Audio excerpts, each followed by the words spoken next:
आज के वीडियो में हम लोग अनुवाद बनाने के नियम के बारे में जानकारी प्राप्त करेंगे, जिसमें हम लोग अनुवाद बनाने के नियम के प्रथम भाग के बारे में ही हम लोग जानकारी प्राप्त करेंगे और द्वितीय भाग के लिए हम लोग दूसरे वीडियो का प्रयोग करेंगे। तो इसमें हम लोग सबसे पहले अनुवाद के कुछ आवश्यक अंगों के बारे में जानकारी प्राप्त करेंगे। इसके अंतर्गत हम लोग यह जानकारी प्राप्त करेंगे कि अनुवाद के कौन कौन से अंग हैं।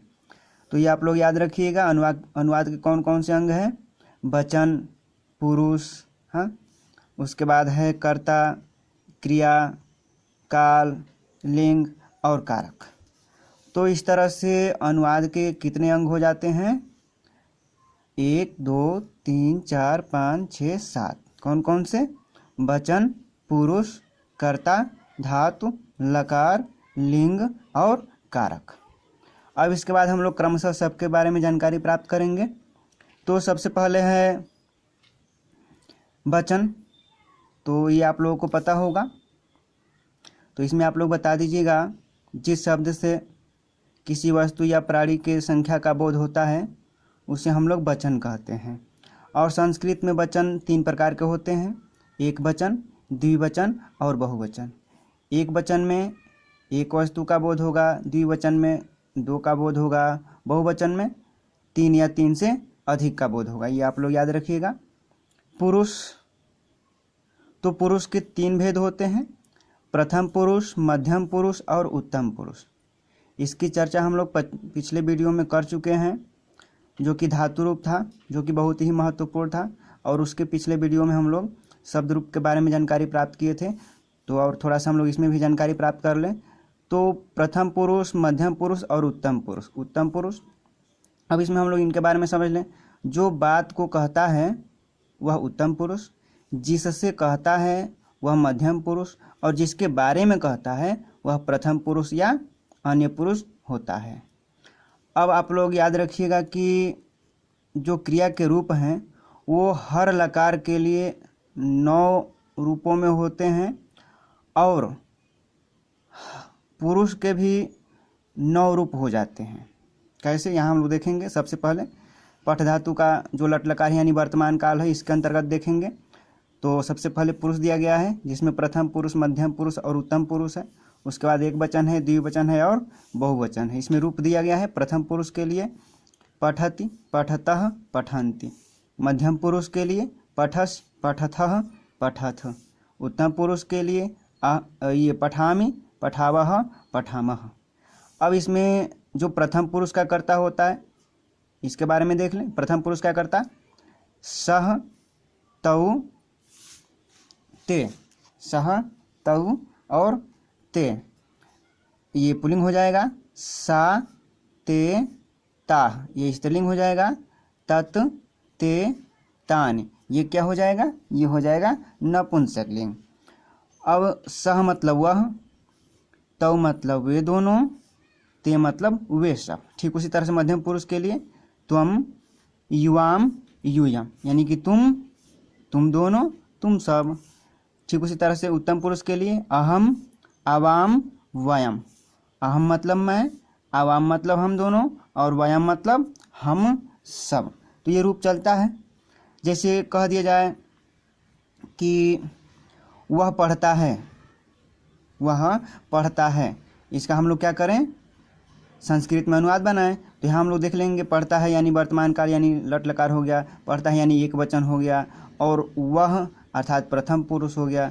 तो प्रथम पुरुष में लट लकार में एक वचन में रूप हम लोग लिखेंगे। और पढ़ता है चूँकि वह पुल्लिंग है, इसलिए हम लोग क्या लिखेंगे? सह पठत। यदि कह दिया जाएगा कि वह पढ़ती है तो यह क्या बन जाएगा? सा पठत। ये आप लोग याद रखिएगा। जैसे कह दिया जाएगा कि तुम दोनों पढ़ते हो, तो मध्यम पुरुष में हो जाएगा तुम मतलब तुम, युवा मतलब तुम दोनों, तो तुम दोनों और पढ़ते हो यानी पठतः। तो इसमें हम लोग क्या लिख देंगे? युवाम पठथः। जैसे कह देगा कि हम सब पढ़ते हैं, हम सब, तो हम सब यह किस में चला आएगा? उत्तम पुरुष में। अहम मैं, आवाम हम दोनों, वयम हम सब।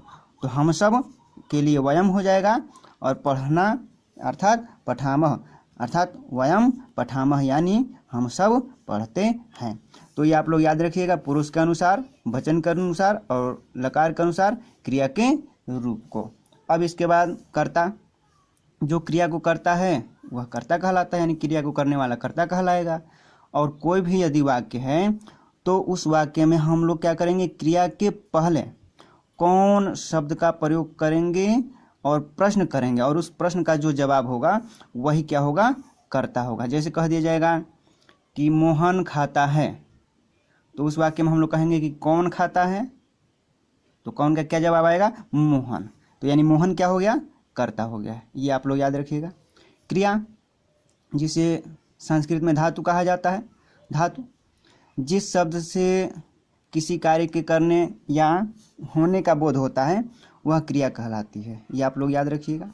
और ऊपर क्रिया के रूप हैं, और अगले वीडियो में हम लोग अन्य क्रिया के रूप को देखेंगे और अन्य नियमों को भी समझेंगे। फिर 5वें नंबर पर आता है लकार यानी काल।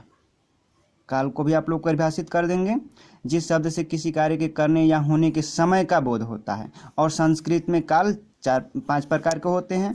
कौन कौन से, लट लकार यानी वर्तमान काल, निरुक्त लकार यानी भविष्यत काल, लंग लकार यानी भूतकाल, लोट लकार अर्थात आज्ञार्थक के लिए, विधिलिंग लकार यानी चाहिए के लिए। तो जो वर्तमान काल होता है ये आप लोगों को पता होगा। तो इसमें आप लोग याद रखिएगा कि कार्य अभी हो रहा होगा, कार्य जहाँ हो रहा हो प्रतीत होगा वहाँ वर्तमान काल, जहाँ अभी होने वाला होगा तो वहाँ भविष्यत काल, जहाँ कार्य हो चुका होगा वहाँ भूतकाल, और जिस वाक्य में आज्ञा या आदेश को प्रकट किया गया होगा वहाँ लोट लकार यानी आज्ञार्थक, और जिस वाक्य में चाहिए शब्द का प्रयोग किया गया होगा वहाँ विधिलिंग लकार होता है। जैसे कह देगा कि मोहन को पढ़ना चाहिए, तो इसमें चाहिए का प्रयोग हो गया, इसलिए उसमें क्या है, विधिलिंग लकार है। ये आप लोग याद रखिएगा। इसके बाद लिंग होता है, जिस शब्द से पुरुष या स्त्री जाति का बोध होता है उसे लिंग कहते हैं। और संस्कृत में 3 प्रकार के लिंग होते हैं, पुल्लिंग, स्त्रीलिंग और नपुंसक लिंग। ये आप लोग याद रखिएगा।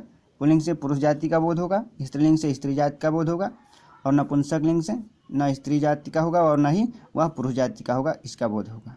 और ये आप लोग याद रखिएगा कि संस्कृत में क्रिया के ऊपर लिंग का कोई प्रभाव नहीं पड़ता है, लिंग का कोई प्रभाव नहीं पड़ता है, चाहे वह स्त्रीलिंग हो या पुल्लिंग हो, क्रिया का रूप वही लिखा जाएगा, बदलेगा नहीं। जैसे कह दिया जाएगा वह पढ़ता है, तो भी पठति का प्रयोग किया जाएगा, और वह पढ़ती है तो भी पठति का ही प्रयोग किया जाएगा। अब इसके लिए एक दूसरा रूप नहीं बनेगा। जैसे कह दिया जाएगा वह पढ़ता है तो सह पठति, या कह दिया जाए वह पढ़ती है तो सा पठत। लेकिन हिंदी में क्या होता है, यह बदल जाता है, वह पढ़ता है और वह पढ़ती है, क्रिया का रूप बदल जाता है, लेकिन संस्कृत में नहीं बदलता है। ये आप लोग याद रखिएगा। अब इसके बाद आता है 7वें नंबर पर कारक। तो क्रिया के साथ सीधा संबंध रखने वाले शब्द को हम लोग क्या कहते हैं, कारक कहते हैं। कारक और विभक्ति के बारे में भी हम लोग पिछले वीडियो में बढ़िया तरीके से जानकारी प्राप्त कर चुके हैं, तो इसमें हम लोग देखेंगे, फिर से देख लिया जाए। कारक कितने होते हैं, 8 होते हैं। कर्ता कारक, कर्म करण, संप्रदान, अपादान, संबंध, अधिकरण और संबोधन कारक। इनके विभक्ति चिन्ह क्या होते हैं, कर्ता का ने, कर्म का को, करण का से के द्वारा यहाँ साथ प्रकट होगा, ये आप लोग याद रखिएगा। संप्रदान का के लिए, अपादान का से यहाँ अलगाव प्रकट होगा, संबंध का के की, अधिकरण का में पर, संबोधन का हे अरे ओ। ये आप लोग याद रखिएगा। कर्ता में प्रथमा विभक्ति, कर्म में द्वितीय विभक्ति, करण में तृतीय विभक्ति, संप्रदान में चतुर्थी विभक्ति, अपादान में पंचमी, संबंध में षष्ठी और अधिकरण में सप्तमी, और संबोधन अर्थात प्रथमा ही होता है। ये आप लोग याद रखिएगा। तो इतनी जानकारियाँ आप लोग याद रखिएगा, और अगले वीडियो में हम लोग इसके जो हिंदी के वाक्य होंगे उनको किस तरह से हम लोग संस्कृत में किन नियमों के तहत बनाएंगे उसके बारे में हम लोग बहुत ही बढ़िया तरीके से जानकारी प्राप्त करेंगे। तो आज के लिए बस इतना ही।